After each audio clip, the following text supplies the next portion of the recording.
Thank you so much. Hi, everybody. Yay. Welcome. It's so great to see everybody here tonight. I'm Amy Agigian. I'm the executive director of Our Bodies, Ourselves Today. Yeah. And we are so thrilled that you all came out tonight to celebrate the reveal of the new and totally updated website. I want to start with a land acknowledgement.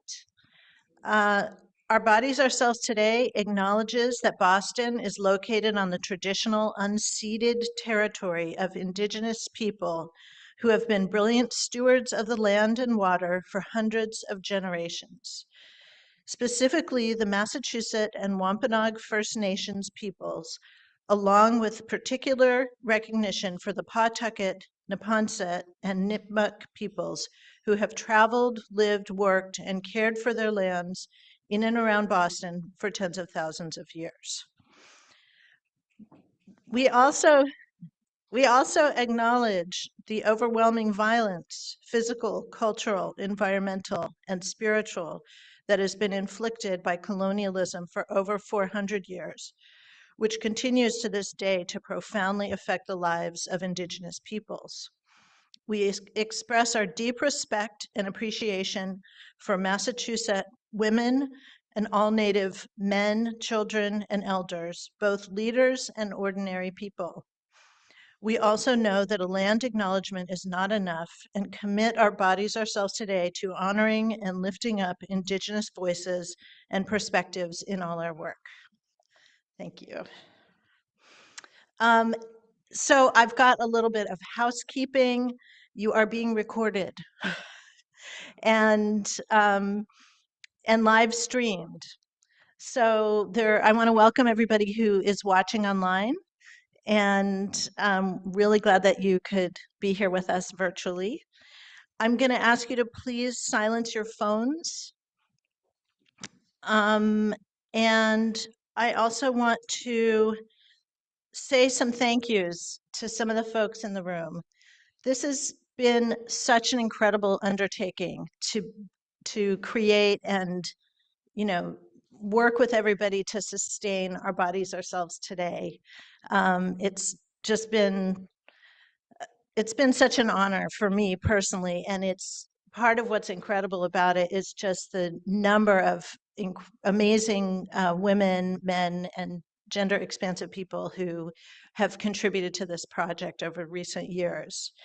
So I want to first of all thank the OBOS team, Laura, Grace, and Janice, and Kiki. I want to thank, I'm just going to go through these quickly because otherwise it'll take my whole 10 minutes. So I want to thank our web design team, ThinkNot and Eva Pasalacqua. I want to thank our content experts. We have had about 100 different experts in different areas since we've started. I want to thank our leadership council, who holds the big picture for us and helps us make big decisions.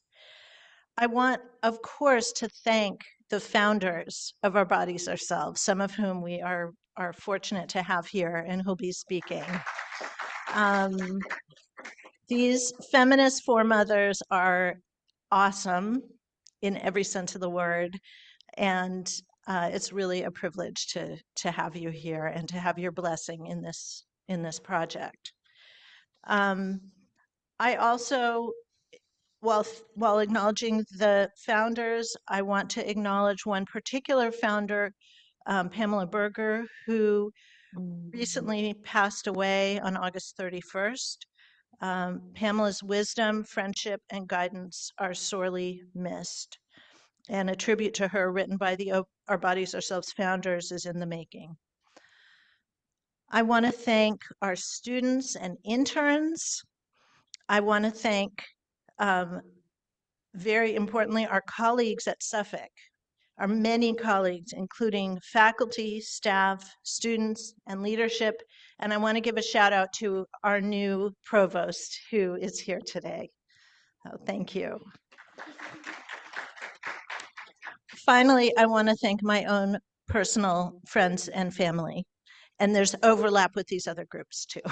So couldn't have done any of this without you all. Okay, so I'm going to just say a few words about our bodies, ourselves today before I hand it over to the next person. The next person, we have a really exciting program. Lots of people are going to be speaking for short amounts of time. And we also have a quiz, we have a video, we've got a few things going on. While being mindful of the time, I want to just say a few words about why we're here. And I want to start with a quote. This is a quote from Muriel Rukeyser. And she asked famously, "What would happen if one woman told the truth about her life? The world would split open." And our bodies ourselves historically has helped split the world open by telling the truth about our lives. And this is a path that we are continuing with, telling truths about the lives, the bodies, the selves of women and gender expansive people as we move forward. We have, we find ourselves in a very frightening moment. I'm not going to run through all the things that we're all scared about right now, existentially and civically, politically, environmentally, in terms of military carnage. There are many, many things that are very scary going on right now, including in the United States, obviously, the attacks on reproductive freedom, the flood of anti-feminist, anti-LGBTQIA legislation and rulings, book bans, disinformation, abstinence only, masquerading as sex education. We are struggling, many of us are struggling, women, girls, gender expansive people, and all kinds of people are struggling to maintain our health and our autonomy. So where does our bodies, ourselves today fit in this situation? Given that you're here, you already know a lot about what we do and what we're about. So in the interest of time, I'm going to skip over a lot of that and say things that you might not know, which is that at our bodies, ourselves today, we are very much part of a movement which is global.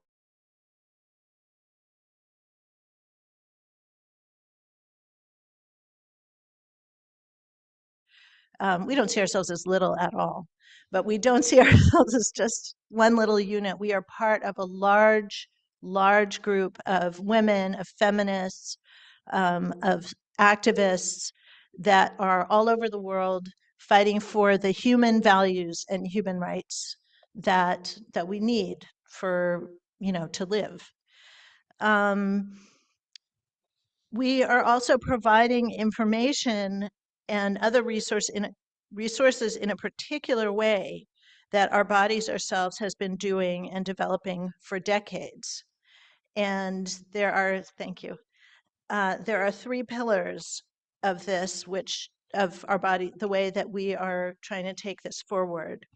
One is completely trustworthy, candid, factual information about our bodies and our lives. Two is candid personal stories, first person experiences, so people know that they're not alone, and so that more people feel emboldened to tell their truths as well. Women, as women, are authorities on our lives and on our bodies. And that's something that we never want to lose sight of or, let expertise get in the way of or undermine. Finally, the third pillar is feminism. We provide context for, the struggles that we face. The issues that we're dealing with are not just personal issues, even when they are the most personal things in our lives, such as sexuality, childbirth, mental health, pregnancy, all the things that we talk about. So I want to end on a personal note. by just saying that for any of you who've seen or heard of Project 2025, you know that if it is put into practice and enacted into law, the impacts on women's rights, LGBTQIA rights, civil rights, reproductive freedom will be dire. All sex education will become essentially illegal. All sex education. Our bodies, ourselves today would become censored as pornographic. And I personally, I've learned, would be classified as a sex offender for doing the work that I do. So sit with that for a second. Not that it's just me, but you know, all of us who do this work. So nevertheless, we are so committed to moving forward with our bodies, ourselves today. We love the work we do. It's so important. We are operating from our core values, providing what only our bodies, ourselves today can, working in solidarity with other feminists, social justice, and human rights defenders. We have a lot to celebrate tonight, and it is an honor to share this work and this joy and this community with all of you. Thank you.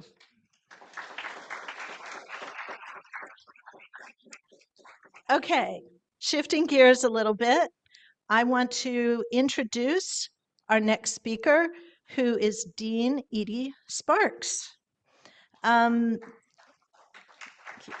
Dean Sparks, hi, I see her on the screen.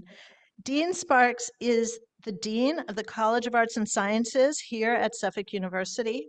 She is a passionate higher education leader, historian, and liberal arts champion. She has been a strong advocate for our bodies, ourselves today at Suffolk, and especially in deepening our connections with Suffolk students. Thank you so much, Edie, for joining us here. Thank you, Amy, and hello, everybody. I'm so glad to be here virtually, beaming in from Southern California, where I am for an alumni event, to welcome you on behalf of Suffolk University and the College of Arts and Sciences to this celebration of the website reveal for Our Bodies, Ourselves Today. We are so proud of our connection to Our Bodies, Ourselves Today, and that it's a part of the College of Arts and Sciences and the university. You know, when President Marisa Kelly was inaugurated as university president in 2018, she pronounced, "We are Suffolk University and we are a powerful force for good." And this continues to be a guiding vision for our work at the university in the service of our students and our community.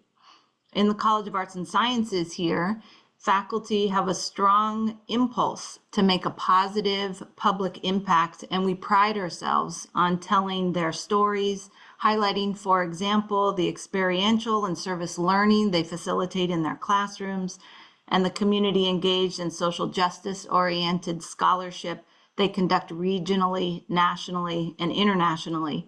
Not surprisingly, our students are also drawn to this same mission, moved by this same impulse. In fact, data tells us that College of Arts and Sciences students are altruistically oriented, motivated to complete their degrees with us because they want to be a part of that force for good also. The Center for Women's Health and Human Rights and Our Bodies, Ourselves Today are deeply connected to this institutional mission. A passion project of faculty, staff, and students working in collaboration with community partners and health experts to advance health, sexuality, and reproductive justice for people of all genders. As a historian, as Amy mentioned, and in particular, historian of women in the United States, I have a deep appreciation for the role that Our Bodies, Ourselves has played in the lives of women and gender fluid people. I taught about this book in my courses and always had a copy in my office to show and lend to students. Today, more than ever, at a moment in history when banning books has highlighted the power of books, and when access to reproductive freedom and health in this country is narrowing, the continued role and legacy of Our Bodies, Ourselves today couldn't be more important. And for me, my pride in the work the center and Obos today are doing couldn't be more personal. For my mother, Our Bodies, Ourselves was what she called her freedom book. And for my teenager, Our Bodies, Ourselves today is a resource for self-discovery and self-assertion. That intergenerational connection feels profoundly meaningful. Our website data analytics for the Our Bodies, Ourselves Today site tell us that we have 100,000 visitors a month and have had a total of 1 million visitors to the site since it was created. And that means that at any moment of any day, the connections that feel personal to me are replicated by myriad individuals around the world who are using the Our Bodies, Ourselves Today website as their own resource for securing freedom, self-discovery, and self-assertion. I don't think I can think of a better example of a force for good. Thank you all for your deeply meaningful work. Thank you to Amy Agigian and Laura Prieto for your powerful leadership, and congratulations on your achievement with the launch of the redesigned Our Bodies, Ourselves Today website.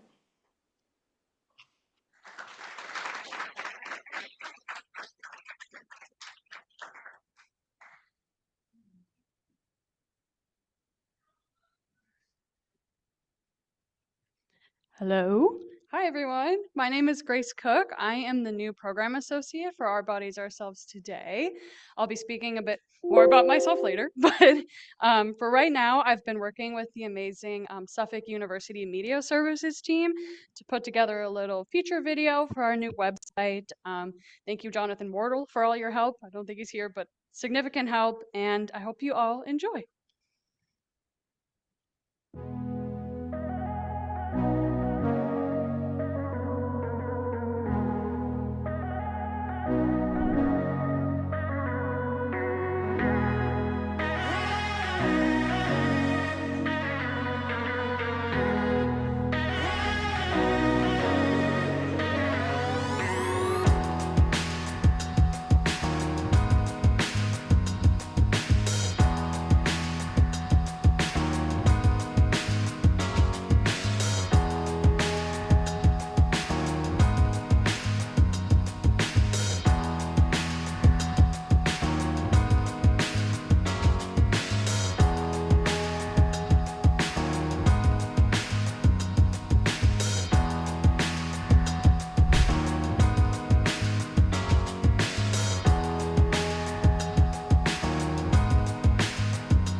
As you can tell, we have a lot on our new website. So now, Janice. Thank you.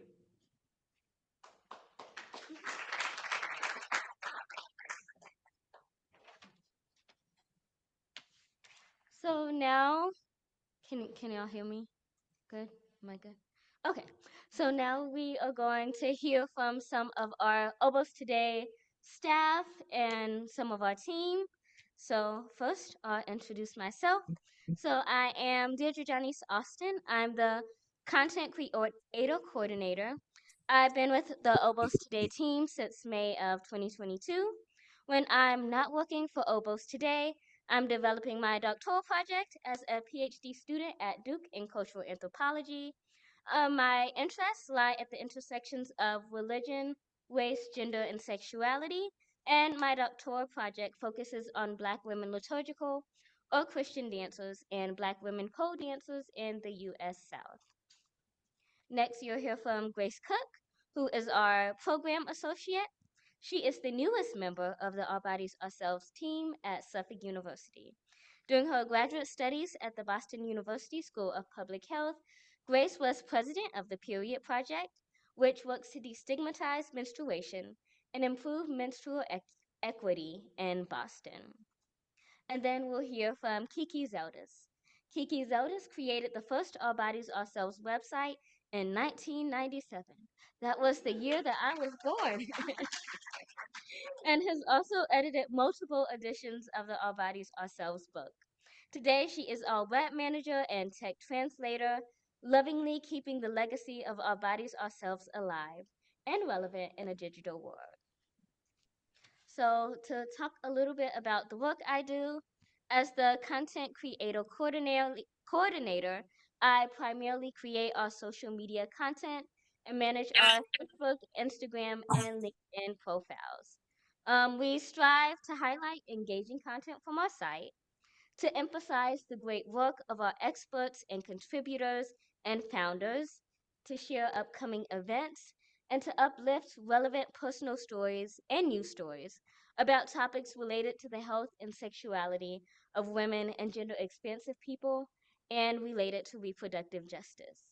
In addition to my work with our social media, I help draft the content for our newsletters and draft the descriptors for the resources that will be added to our site. This has provided me with an intimate knowledge of the vast amount of resources on our site and has also furthered my personal knowledge as it relates to all of our core subject areas.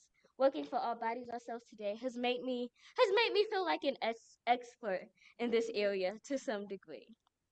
I also engage with the interns and our content experts in different ways, from providing guidance for social media posts for the interns to conducting interviews with some of our content experts. I joined the Obos Today team right before we launched the first site. I can remember the excitement around going live for the first time.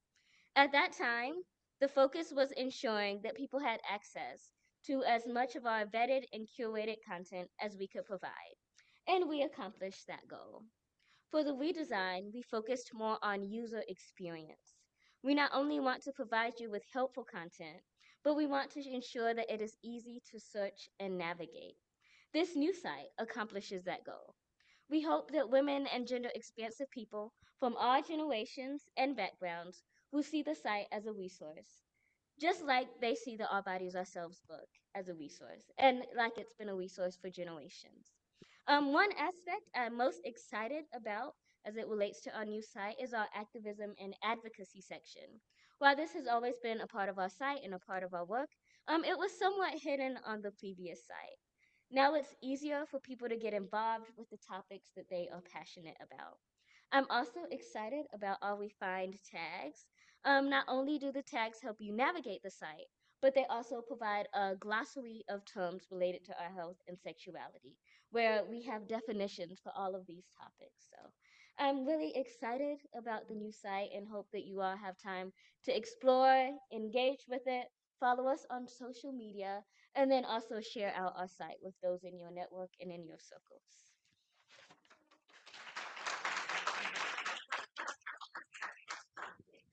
Hello again, everyone. Grace Cook. um, I am the newest member of Our Bodies Ourselves Today. I've been here over 3 months now. I started back in June. And I've already, thank you, I've already learned so much from Amy and Laura, Never Ending Amount of Wealth, and all about the Obos legacy as well. So I'm just really in awe of the passion behind Our Bodies Ourselves, and I'm deeply honored to have the opportunity to influence women's lives in the way that Our Bodies has and continues to do today. My dream for the Our Bodies Ourselves Today website is for it to have an impact on my generation like the book had in the past generations. I believe it is so crucial for all women and gender expansive people to have accessible and reliable reproductive health information, and I hope that our site can provide a shared knowledge and permission to talk and build community around the health of our bodies. I'm inspired so deeply by the liberation movement started by some of the amazing women in this room. And I know there's still so much more we need to do. So I look forward to continuing this amazing work with Our Bodies Ourselves Today. Kiki.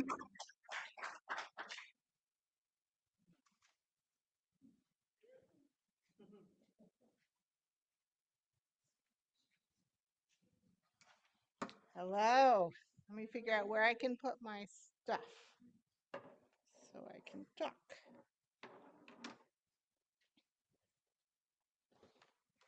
I'll do it.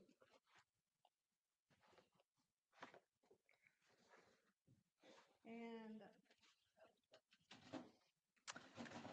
it is just really lovely to see so many people from Our Bodies Ourselves and Our Bodies Ourselves Today in the audience, both in our in-person audience and on our video audience. I am really delighted to be here and thrilled to celebrate the new website with you.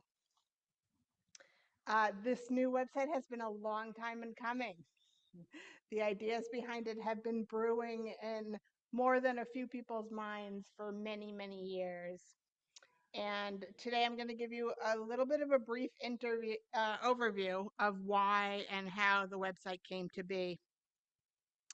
When the founders, including some of those who are here today, first met in Boston, 55 years ago? 55 years ago. It was really difficult to find even the most basic information about women's bodies and women's health. And there was really not much out there, nothing, right, in lay terms for women themselves about their own bodies. The stuff that was written was mostly written by medical professionals and was really difficult to understand and was, among other things, really full of paternalistic and sexist assumptions is a nice way to say it, and garbage is another way to say it. And fast forward 50 plus years, and the situation today is really, really different, primarily due to the internet. The amount of information and resources on the health and sexuality of women and gender expansive people has exploded, really. It's all over. And as an example, last night when I was putting together some notes for this, I just Googled, women's health. And in less than 1 second, how many would you guys guess results came up? 300 million. 300 million, literally. So, but as we all know, uh, it's great that there's so much information available and it's accessible to people mostly for free. That's the great news. The bad news is what we all know, which is that the quality, the accuracy, the inclusivity of the information varies enormously. And there's so much misinformation, so much disinformation, as well as just like really outdated things or things that aren't relevant or that are inaccurate in some ways, even if it's not malintent that they're there. That's just how it happens. And far too often, the content that is available is biased by pharmaceutical and corporate interests, and really, fails to take into account the social, the economic, the political, the racial factors that have such, that really shape our health and our lives. And so at the same time, while there's lots and lots of bad stuff, there's also gems hidden throughout the internet. And a lot of times these are created by small groups or individuals who don't have much financial backing, so they don't accept ads, so they can't gather a lot of people to get them. And our body, in the wake of the women's health movement and the activism of the late 1960s, Our Bodies, Ourselves, and many other groups and individuals, including those in public health and self-help, in the disability rights movement, the reproductive justice movement, patient-centered communities, were really motivated to create better health and sexuality content. And our colleagues at groups including the National Women's Health Network, Breast Cancer Action, Sister Song, the the Black Women's Health Imperative, the Center for Menstrual Cycle Ovulation and Research, the National Center for Health Research, Childbirth Connection, which is now part of the National Partnership of Women and Families, to name just a few. Those are some of the smaller organizations who were our colleagues who created excellent material. And today, lots of the groups have joined in this effort. So we have groups such as Tight Lipped, Pussypedia, Educate Us, Women Living Better, Scarletine, Plan C, and many, many others who have created really excellent in-depth materials on specific topics. So the trick is, how do we get the really trustworthy and valuable information in people's hands? Because if you go on Google and search for some of these things, and the results show up on page 12 of the search results, you see a little blurb for some alternate women's health thing, you will not find them, and nobody else will either. So the idea behind Our Bodies, Ourselves is to help people find content that is valuable, that is trustworthy, that is accurate, that shows the diversity of our lives and our lived experiences. And that's what Our Bodies, Ourselves today is designed to do. And the OBOS Today content experts do an amazing job of sorting through reams and pages and pages of content, and reviewing it and vetting it and evaluating its accuracy and its trustworthiness, and then selecting which ones are good enough to go on the Our Bodies, Ourselves Today site. And that lets people come to our site who don't have the time or the ability in the moment to, sort through everything and say, okay, Our Bodies, Ourselves Today has evaluated this, they've sorted it, they're recommending it, and you can find what you're looking for. And it won't be most of, like a lot of the stuff that's on the internet that isn't very good. So that's the short version of what this website is and how it came to be. I am just thrilled to see the work of Our Bodies, Ourselves, which is so desperately needed, as we all know, in these challenging times. I'm thrilled to see that it's continuing, and I hope that many of you here and in the video audience will continue contributing your time, your expertise, your wisdom, and your financial support so that the site will thrive in the years to come. We're hoping to meet the need and be right there and thrive alongside it. Thanks.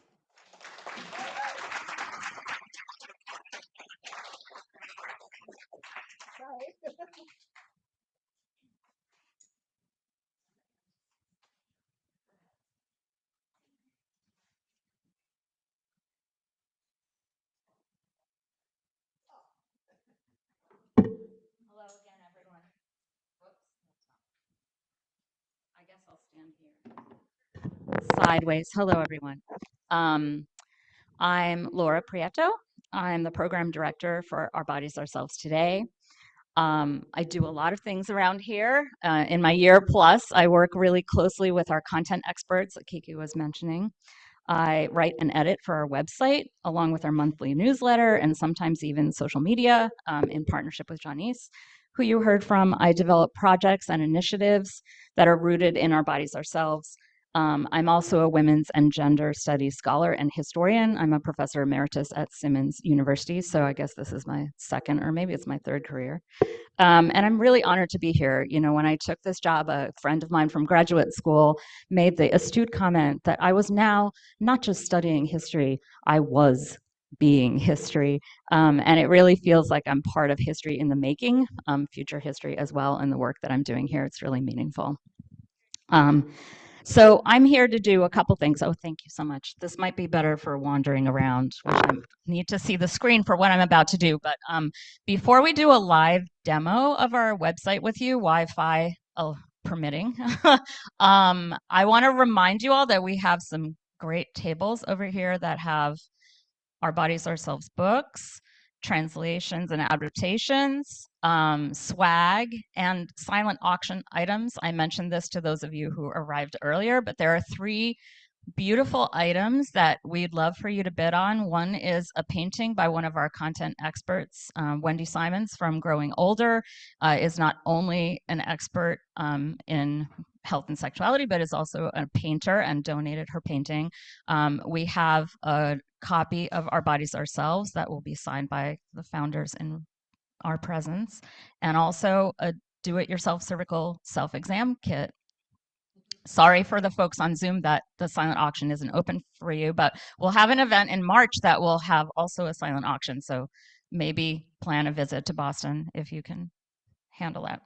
All right, so please do bid because the auction closes at 7:40. That's all I'm going to say about that. So the video you saw a few minutes ago and the website you've been hearing about from all of us just gives you a brief overview. There's a lot more to the site, and also, like any website, is meant to be interactive for you to explore what you are curious about. So we hope you've been doing that already in the weeks since the redesign opened, and that you're going to visit the site regularly. We're always adding more things, but in a nod to the interactivity of the website, we're going to hope for, it seems so far, good Wi-Fi, and take a few minutes to cruise through the website live together. So I'm going to show you a couple things first, but think to yourself what you would like to see up on the big screen. Maybe things we didn't feature in the videos or things you're just curious about.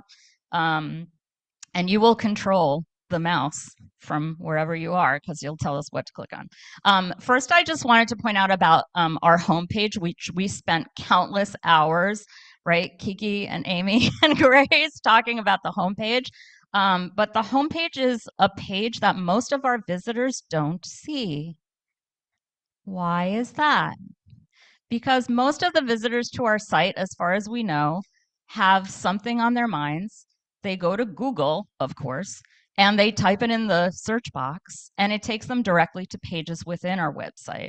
So as much as we love to think of our homepage as the gateway and the organizing, scheme to the whole rest of the website, that's not what most people who have come to our site so far see.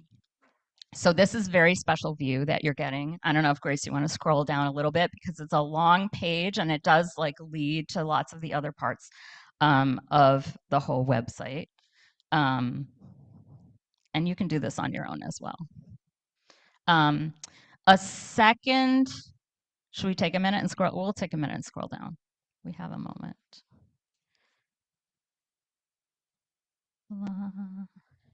Who we are and where we stand, which I'll talk about in a second. And there are usually multiple ways to get to all of these parts of the website.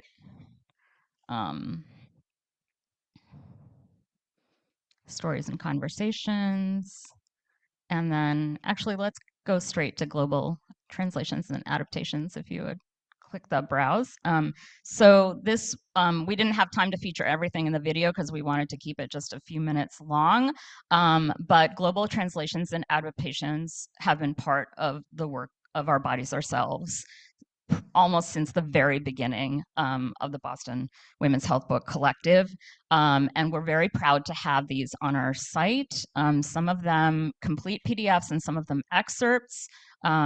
So I wanted you to be aware of that. They're in over 34 different languages from about almost 40 different countries, and feature new books like the Brazilian edition that we have in paper here also. So you can browse those. I mean, it's not only testing your language skills, it's also a real testament to the global reach of what we are doing. And some of the other resources on our site, I'd say especially in gender-based violence, are translated into other languages as well. I have 10 minutes, Bryn. FYI, thank you. Where we stand, no, it's still a good marker. Where we stand is another part that we added to the new website. If Grace can find that while managing all this Zoom that's going on, that's fine. These are our positions on a lot of really important issues like healthism, like ageism, like reproductive justice, what we mean when we say feminism, why we use the language we use, like gender expansive people, why we don't use certain other language on the website, like people with vaginas. It's all explained here, and none of that is new either. And I think a lot of it harkens back to the very beginnings of Our Bodies, Ourselves and through all the books, but we wanted to articulate it. So that's something new in this version of the website. If you click on any one of them, it gives you more information about our position on that topic and why we came to that position. And last, I want to point out how to work for change. If you could find that for us, Grace, which is ongoing work to connect better to the advocacy and activism, which is still very much part of Our Bodies, Ourselves, and to have that reflected on our website. So if you scroll down this page, you'll see that every subject area that we have is connected to a Get Involved page that points you to volunteer opportunities at other organizations. So not just places where you can donate money, but your time, your expertise, your care for what is going on. So that's some things, but I want to turn it over to you and ask what else you want to see, and Grace will click at our command. So we need people from the audience. I can play Donahue for those who, you already spoke though, Kiki. Because when you were going through the global projects, we weren't going through it, Grace. I was wondering if you could go back to the global project page and scroll down. Scroll down, down, down, down, down. You can see all the book covers. And keep scrolling down. Yeah, you can select the language. You can click on the book. You can find excerpts from the book. You can find a lot of different information about the groups that created them. Sorry, I just wanted to make sure that got in. All right, who else? Go to the back table. Hello, back table. What do you want to see on the website? Maybe you've seen it before and you think it's really cool and you want it on the big screen, or maybe you're like curious about something. Activism page. Do you want to see more of them? Yeah, yeah. Can we Take see? the mic, take the mic. Can we see the activism page? Go back to the activism page. Tell us what you want to see on activism page. And Grace, look, that's what we're doing here. Can we see some intersection? I can't really see, but is there just general intersectionality, Black women? Well, you can pick a topic. So where do you Okay. think that would be most likely? You can scroll all the way down, Grace. This is the exploration we want you to do. So scroll all the way down. And sorry for people on Zoom. We can't answer your chats right now. We only have one person manning the Zoom, and that's great. So we'll get to your chat comments in a second. Yeah, which topic Okay. is most related? See, Pregnancy and birth. You're raising an important issue because Okay. people hear me. All right. Because reproductive justice is integrated throughout the whole site. So it's kind of challenging to figure out like where intersectional activism or where reproductive justice might be, since it is in so many places. But you can pick any of them if you want to see it. Marcos. Yeah, Amy, and Amy's having a little like in-person and Zoom. Oop, wait a minute. Wait, let me make sure I'm muted. Please mute Zoom audience. We love you, but Can we? you. Can you scroll down a little bit more, all the way to where you were originally? All the way down, yeah. I saw. How about the menstrual cycle? Get involved.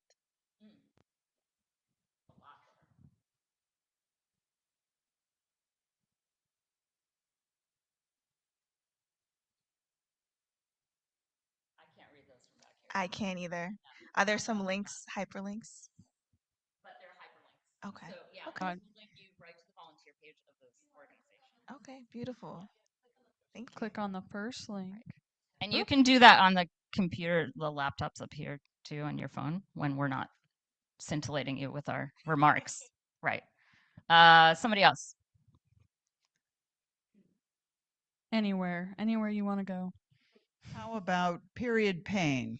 All right. You can one do a sec. search for period pain. That is excellent. Did you know that's on my crib notes for if nobody volunteered ideas? I put it right here, menstrual pain. Right? That's what that That's says. what it says. And I was Thank you. like, I did not coach you.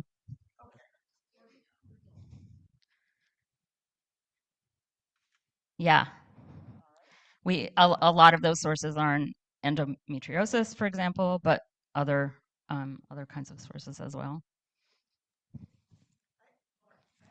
Yes. on the advocacy piece, we are, where do we stand? Where we stand. Where we stand. Mhm. So who is the we? Is that the leadership council that has come up with positions on this, or who is the we? Amy. Who's the we? Who's the we? Great question. The we in Our Bodies, Ourselves Today is the Leadership Council definitely has something to do with it. It is the experts, it's the founders, it's the previous books where Our Bodies, Ourselves had articulated their core values a few years ago. And so we took all of that input, feedback, put it together and put it up on the website. And we gave people in various parts of our operation chances to, contribute to that and give feedback on that. Yeah. All right, 2 more. We got time. I know the schedule.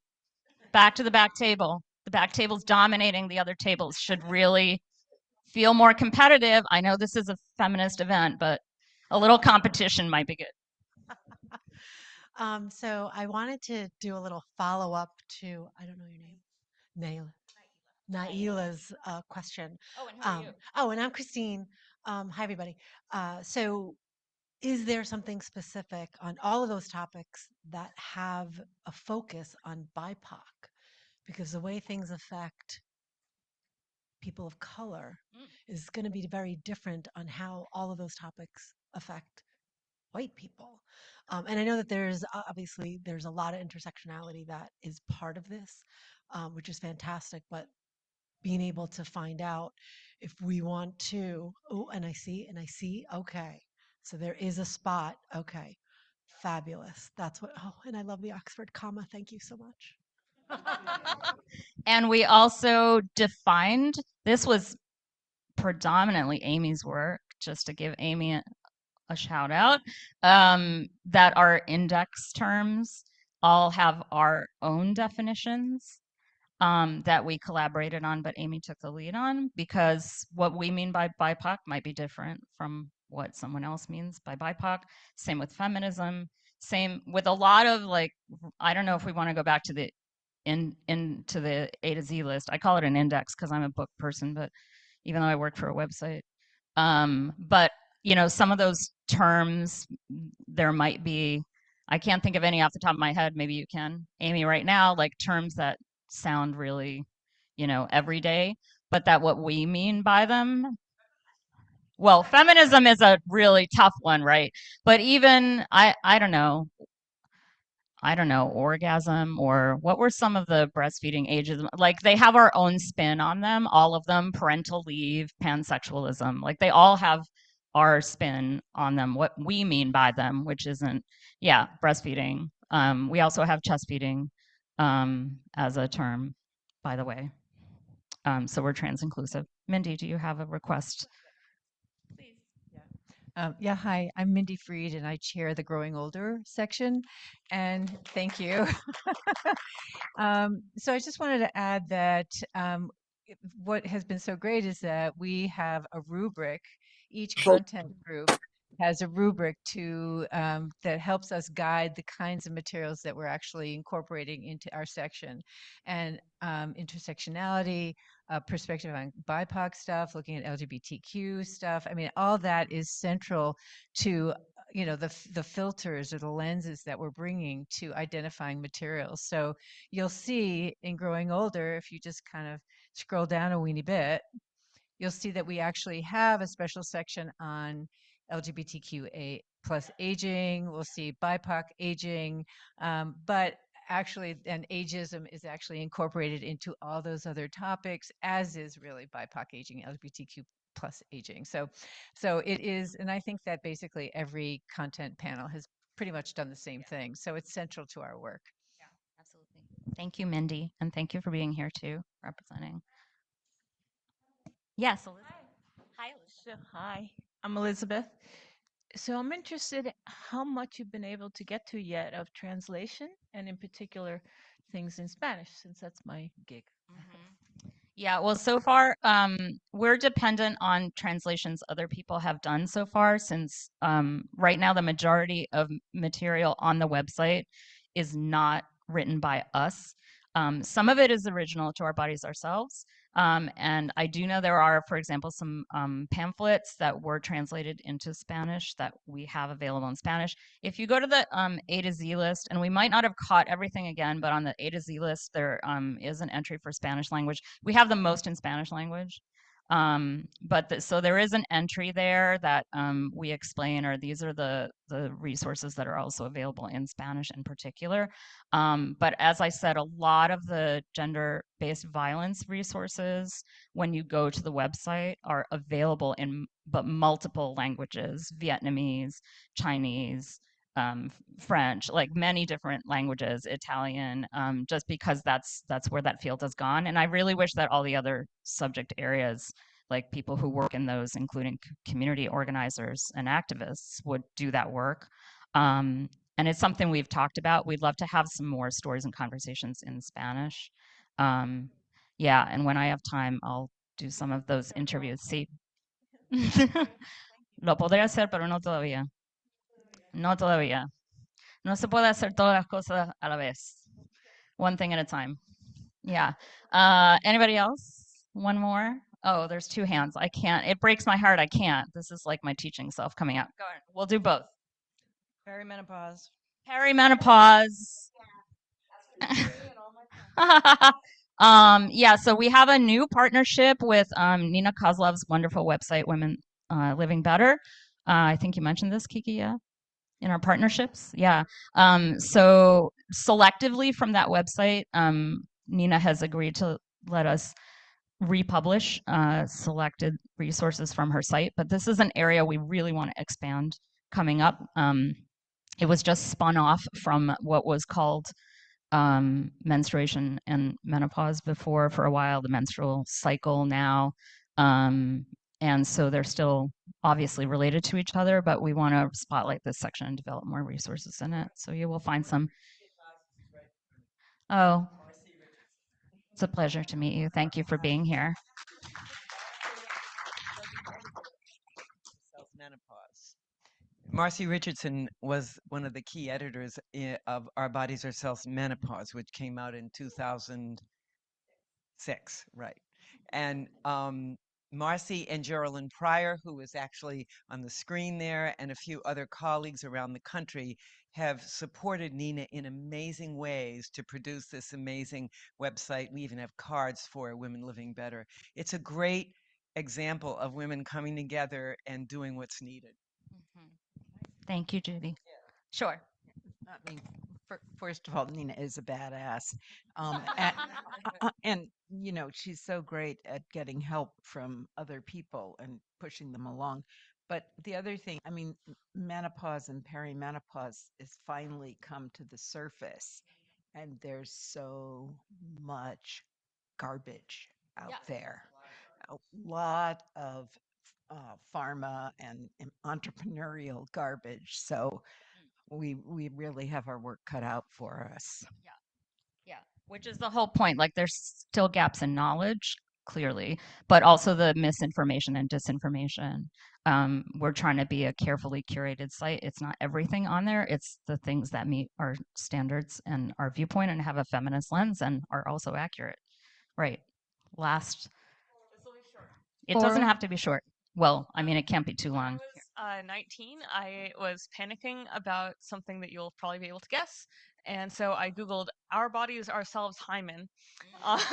So I was wondering what happens when you type that word into the new website. Yeah, let's see. That is a popular Google search that points people to our website, frankly. I happen to know that.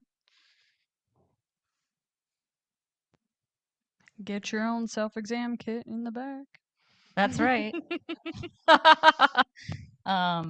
Yeah, I mean, what exactly is a hymen? It's also in the A to Z list. We have virginity and our own, I believe, and our own explanation of what we mean by that, living myths about virginity. Yeah, so you will find many resources, not just one. All right, I think we need to wrap this part up, but I hope this whets your appetite for exploring our website more. Thank you. And now it's my pleasure to introduce our next panel of volunteers. So if I could have Lizzie and, well, it's actually just Lizzie because our other speakers are going to be on Zoom. So Lizzie, if you would step up and I will introduce you and our other speakers coming up.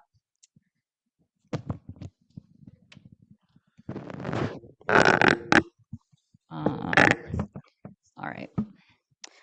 So Lizzie Ajayi is a junior at Suffolk University, majoring in psychology and sociology, both, yeah, whose commitment to gender and social justice brought her to Our Bodies, Ourselves today. She was a research assistant with us last summer, thanks to the Suffolk University Summer Career Development Stipend Program. So thanks very much. So we'll be hearing from Lizzie in just a moment. Afterwards on Zoom, we will hear from Rebecca Kling, who serves on our Leadership Council, and she's an educator, community organizer, storyteller, performance artist, and advocate for transgender rights. She co-founded Better World Collaborative to elevate the experiences of transgender people and support the entire LGBTQ community. We'll also hear from our content expert and panel chair, Dior Vargas, joining us remotely, who has been a mental health activist for over a decade, winning multiple awards for her disability advocacy. Dior created the Color of My Mind photo project and book to counter the invisibility of people of color in the media representation of mental illness. And then we will hear from Karen Mazur. Karen Mazur spent over 30 years with Deloitte Consulting, working with Fortune 500 companies on business transformation. She retired in 2022 to focus on activities in support of women's rights and serves as an advisor to Our Bodies, Ourselves today.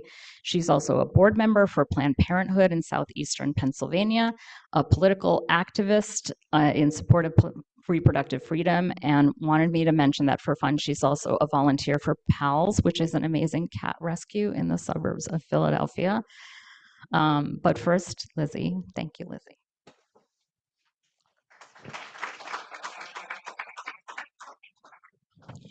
Hello, my name is Lizzie Ajayi, and I, as well as Gwyneth Hiller and Hannah Kelleher, interned at Our Bodies Ourselves Today during the summer.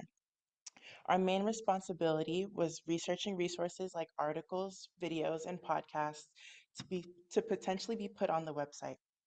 These resources were carefully reviewed by the content experts to ensure it not only provided correct and up-to-date information, but stuck to the core values of the organization.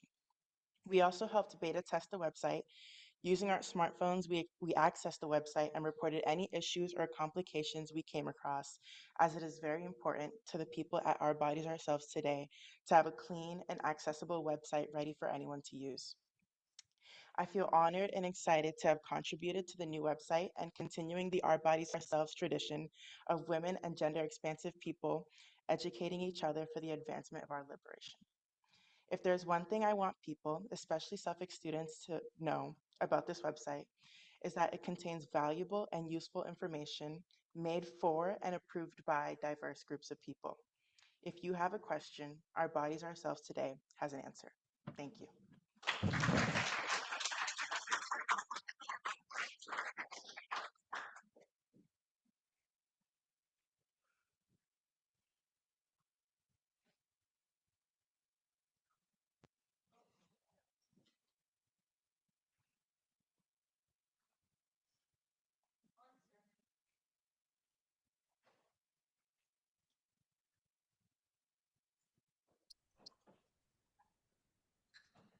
Hello. If you can hear me, let's see if we can do raise your right hand. Yeah, there we go.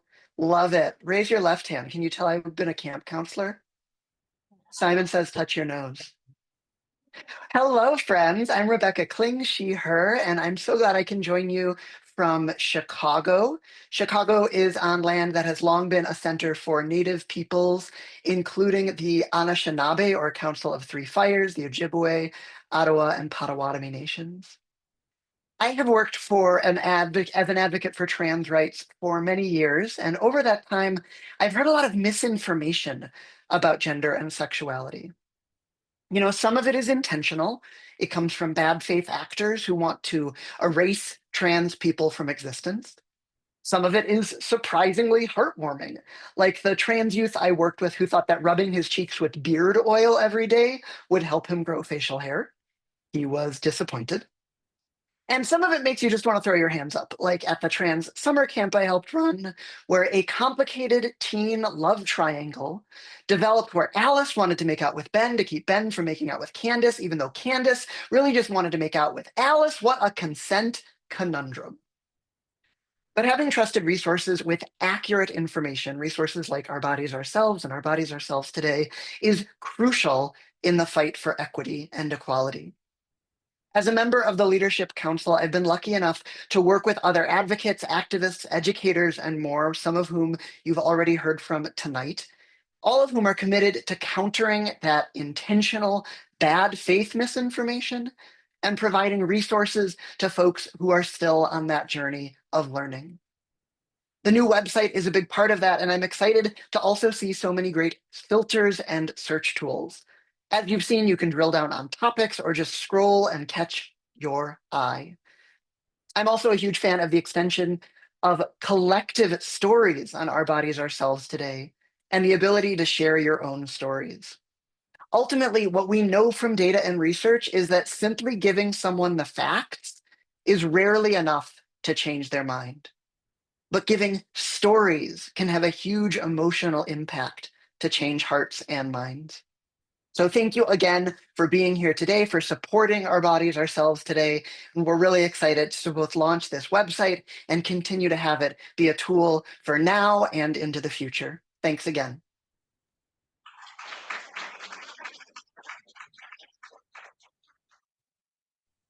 Hello, everyone. My name is Dura Vargas, and I am the chair of the Mental Health Content Expert Panel.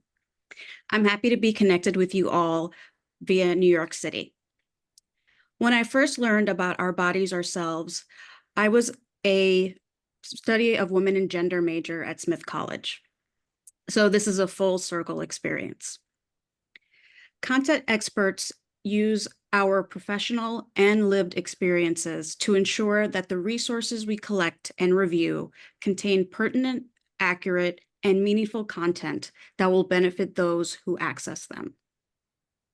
I'm so excited about the redesigned website because who doesn't love a new, nice looking website, but it would also be easier for people to access information that truly saves lives. The work of OBOS today is so important in the current landscape. We need reliable sources, specifically with an intersectional feminist lens. Too many things can distract us nowadays, and we need future generations to be empowered and well-informed. It's an honor to be part of this work. Thank you all so much.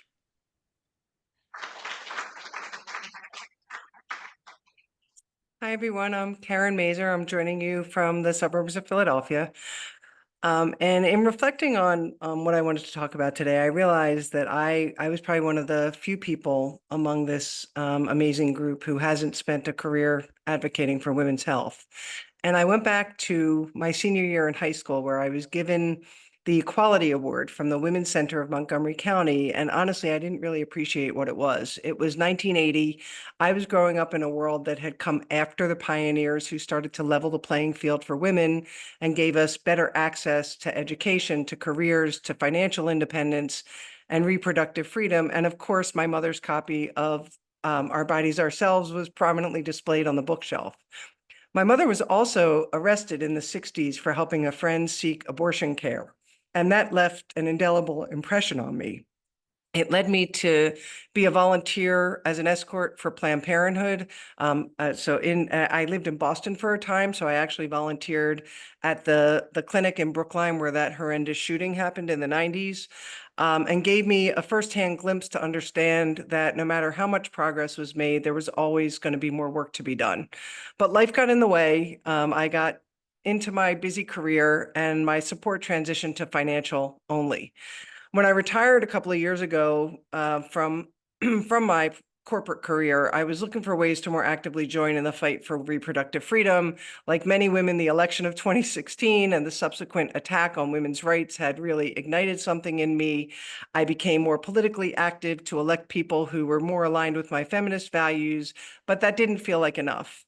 And then the opportunity presented itself when an email showed up in my inbox from an old friend inviting me to a fundraiser for OBOS Today. And I called him to ask what it was all about. And I shared my story with him. And he said, I have to connect you with Amy. And I think 2 weeks later, Amy and I had our first conversation and she hooked me. And that was the beginning of me becoming a volunteer for OBOS Today and helping however I can on projects, on advocacy, and on financial support as a donor.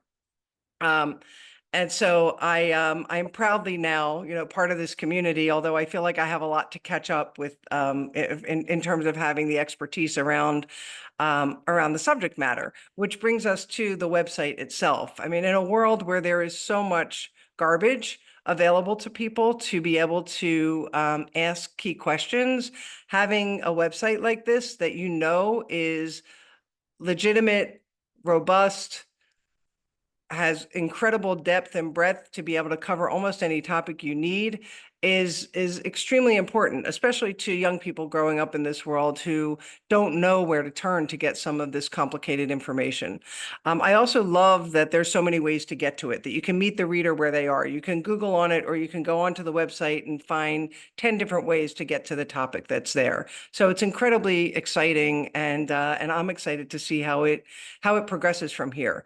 I'll close just by saying that I am truly humbled by the opportunity to say a few words today. I have loved my time. It's been close to 2 years, and I am extremely excited for what lies ahead.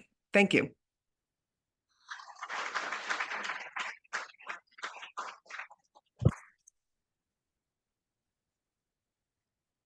Thank you. Thank you, Karen. And I realized as soon as I sat down last time that of the long list of people who I was thanking, the one group that I forgot to thank is our donors, right? So without the donors, none of this could be happening. So we are extremely grateful to our donors, big donors, small donors, medium donors, and that's something I want to just make sure to squeeze in there. Okay, I want to introduce, and Karen is obviously so much more than a donor. She is a volunteer. We talk all the time, and it's fantastic. So thank you. I want to introduce the next 3 speakers. One is Diana Aboye. She is president of the board of directors of Our Bodies, Ourselves. We're very happy to have her here today. She is a lauded family nurse practitioner and founder of training programs to support young mothers. Diana has also been an Our Bodies, Ourselves global partner since 2012, when she began translating and adapting chapters of Our Bodies, Ourselves for Luganda-speaking women in Uganda. Joan Ditzian, now retired from an award-winning career in geriatric social work, is an original founder of Our Bodies, Ourselves. She was a co-author of all 9 editions of Our Bodies, Ourselves, as well as Ourselves and Our Children in 1978 and Our Bodies, Ourselves Menopause in 2006. She continues to work actively for conscious, equitable aging and the vitality of feminist values. And then our final speaker tonight will be Norma Maris Swenson, who is a leader in the global women's health movement. She co-founded the Boston Women's Health Book Collective and co-authored most of the editions of Our Bodies, Ourselves. Among her many senior roles with Our Bodies, Ourselves, she has collaborated with international women's groups to produce translations and adaptations of Our Bodies, Ourselves in a number of different countries. There's so much more we could say about each of these amazing women, but I will turn it over to Diana.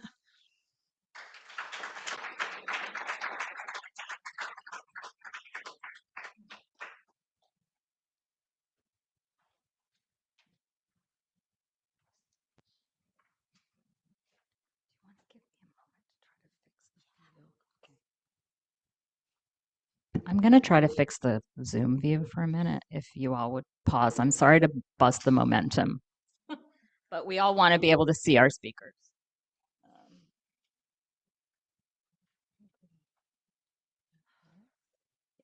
Okay.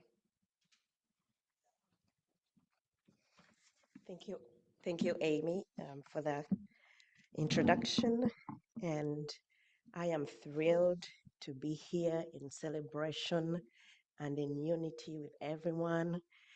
I can't go on without saying congratulations to you, Amy, and Laura, and the team. And oh, can you hear me? That's so bad. I'm always monotone. How about now? Better? All right. I'll start again. Thank you, Amy, for the introduction. And thank you so much for organizing this. And I'm so thrilled to be here amidst everyone in celebration and in unity. And I want to say congratulations, really, Amy and Laura and Kiki, who all of you have dedicated so much, and you've been very inclusive and sought counsel. And this is wonderful to see such a resource. Now, many of you here have had me speak several times, so I won't bore you with my own personal story. But from it, I will say that I have, for the last few years, appreciated the importance of access to information. And I think the question remains to me is, what information are we accessing? And having such a resource to access that is unbiased, commercial free, curated, is wonderful. Amy left out one thing, the fact that I have 3 girls. And no single day has gone by with me wondering the world they're growing up in, what access they have to in terms of knowledge and support and togetherness. I mean, I look at this resource as an intergeneration thing that we've done for multiple decades and moved it forward to now meet the new generation of folks who go online. Usually, I would say that such a resource would be very useful, but again, sometimes I worry for the reasons that Amy mentioned, that who knows what's going to happen in the next few years. So as we celebrate, I'd like for us to think about it collectively, and I like that we have the activism, which we've also done in addition to information, and I'd like for us to continue doing so to ensure that the access to this kind of information remains. So my girls, when they become teenagers, they can still Google a hymen and feel comfortable doing it. I spent my last summer traveling the world, but some of my weeks were in a refugee camp. And as many of you have read, the violence and I can't find the right words to describe it simply because maybe English is my fifth language, but what I saw amidst and within the spaces I was at with these women, not only calls for such a resource, but it also calls for a way for us to ensure that people in such spaces still have access to it. Now, historically, I've translated a book, but how I wish back then we had this on a website, because now it's easy. All I do is if someone has a question, I send the link to the website, and sometimes I'd have to translate a few things, but sometimes they really kind of get it. So this is meaningful, and a food for thought is, how do we have such a resource accessible to women like those in South Sudan, the refugees that I spent my summer with, and many others.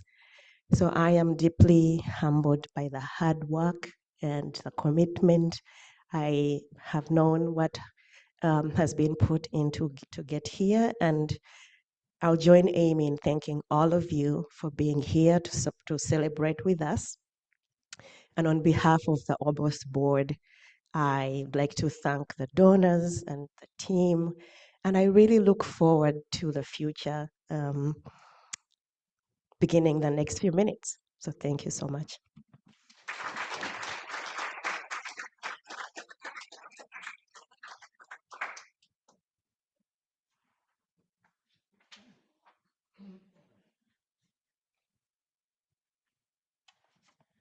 Hi, I'm Joan Ditzian. Can you hear me? Yeah, okay, good. Oh, okay.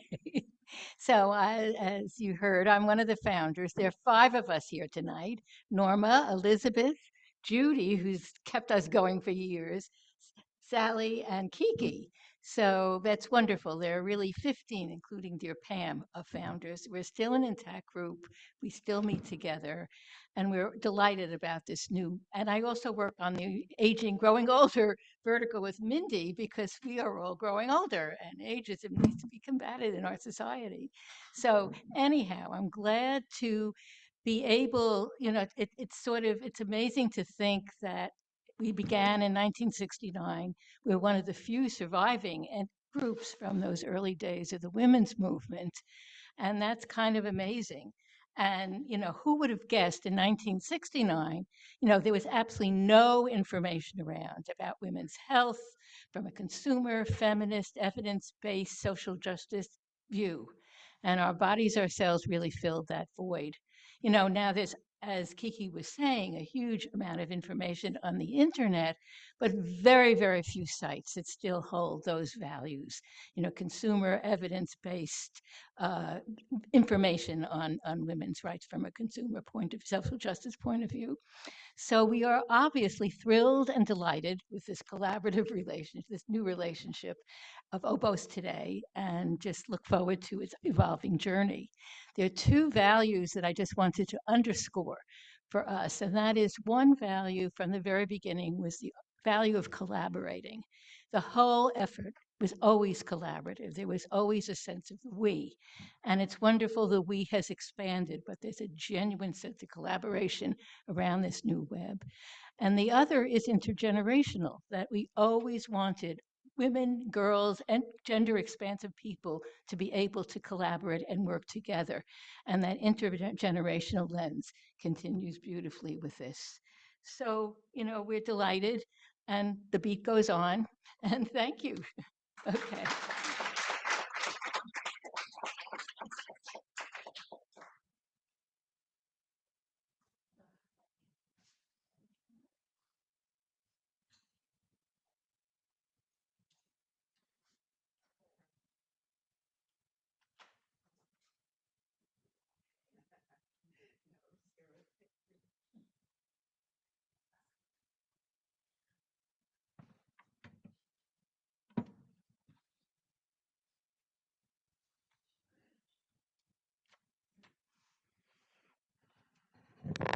I want to be sure you can hear me. Okay. I'm Norma Swenson, and I think you've heard some introduction already, so that's quite enough. I came to Our Bodies Ourselves from the maternity care reform movement, or the childbirth movement, or the natural childbirth movement. And it was a culture shock for me. And I was told I was not a feminist and I better go to school. So I went to school and I experienced some of the consciousness raising that was really the key to how second wave feminism became so strong. I feel sorry for young women today who don't have that opportunity. When we became a bestseller, our publishers gifted us with a list of foreign countries that wanted to make money from our book in their language. We did not know that we were going to have to demystify publishing the way we were trying to demystify medicine, but that is exactly what happened to us. So suddenly we had these inherited translators, and we discovered that some of them were men. We discovered that they wanted to put lurid pictures on the cover in the hopes of selling it in the pornography field. Things of that kind woke us up to the fact that there were women out there who were working hard in the publishing industry and working on our book, and we didn't know who they were. So in 1977, Judy and I made our maiden voyage to Europe. It's hard to believe because 17 years between us, you'd think one of us had gotten there by then, but was not true. And what a way to arrive in Europe. And we're still disputing how many countries we actually visited, but we met women who had worked on the book. We made sure they were decently paid. We went to their publishers and harangued them about how they were treating our work and the women, and nothing was ever the same. And what I can say is that I had the privilege of getting to know the communities of women all across Europe who decided that, yes, our book had something to say to them, that women needed to hear it in their own language. And nothing could be more exciting. I remember looking at your pictures, Diana, and thinking of my time in Uganda and how I never had an opportunity to see that happen, and it was so thrilling to me. So we then, the perennial we, went on to respond to other women. I think it's really important to address the question of, was this a colonization? Everybody said, well, you're just taking your book and you're just making money off it. We never took a penny from any of those foreign translations. We always, if there was money to be made, we turned it back to the local groups so that they would have something to work with to go on after they had made their book. Most of them had to raise their own money. We gave them sometimes some money, but not much. So it was grassroots out of their desire to see, we want to see this in our language. We want to use our words for body parts or whatever it was.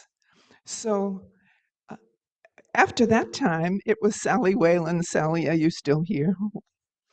It was Sally Whalen who took over really the work of nurturing and advising and supporting these groups all over the world who had nothing but their own determination.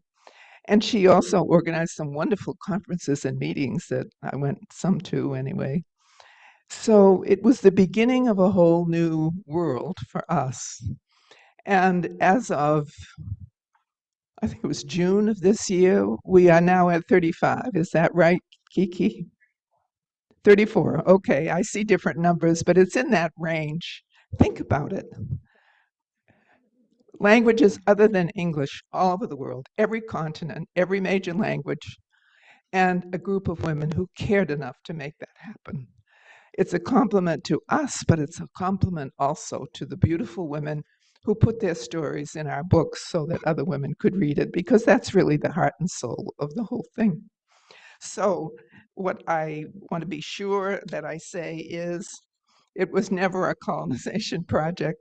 We never made any money out of it, but we are thrilled to be supported and collaborating with so many groups of women. But none of this work could have been done without more volunteers than just me, even though I did, I think, most of the traveling, at least outside this country. So I want to be sure that I introduce the people who worked on this project and have really given hours of both paid and volunteer labor. And I think the first person has to be Elizabeth McMahon Herrera. And I would like Elizabeth to stand, and I would like her actually to come and stand with me if she will, but I'm going to get the rest of you.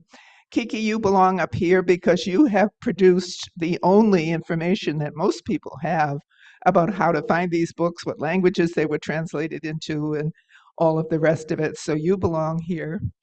And Sally, of course. And is Renu here today? No. She's not. Okay, that's fine. And I just want to say that it isn't about us.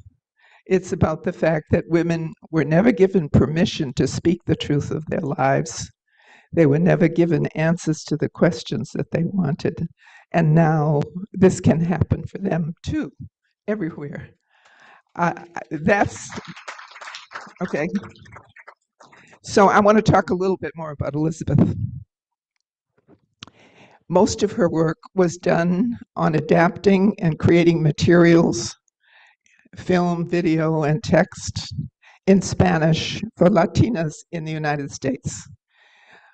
Nuestros Cuerpos, Nuestras Vidas was the only book that we ourselves translated and distributed and printed, and got some help to do with.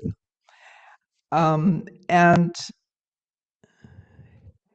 you also worked on what is the current edition of Nuestros Cuerpos, which I think may be here somewhere today, I hope, with a whole group of women from throughout the Latin American and Latina diaspora to speak in their own voices, because what they got in Spanish, of course, was our voice translated, useful, but not authentic.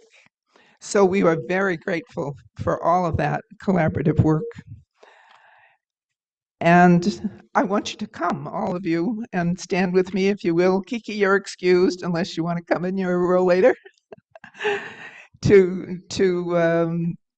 Let's hear it for the translation adaptation projects. Okay. I could say a lot more, but I think my timekeeper will tell me that I've used up my time. Is that correct? Oh, really? That sounds like an invitation. Do you want stories from the road? We have a lot of stories from the road. I'm interested if there is time, if there are any questions about how we did our international work, because we never planned it, and I was only the first, and it took a lot of us to keep it alive and going. I want to make a recommendation to all of you if you're interested in this work and the people who created it. At our 40th anniversary, Sally was the lead organizer of this amazing conference that brought women from wherever we could bring them from with whatever money we could manage to tell their stories about what life was like in their country, what difference our book made, what the work was like. And it's all on video, and I hope it's still on the website. Great. Kiki deserves credit for that too. So tell me, are there questions? If you want to know about a specific language, I'm going to make you look it up. But after that, anything? Luganda, for sure. Spanish. I know a lot about the Italian. I spent some time in Italy 2 years ago and learned 2 of the books became bestsellers in their own country in their own right. One was the Italian, the other was the Dutch. All right, I think I've taken enough time, and I know you have to close this program, so thank you so much.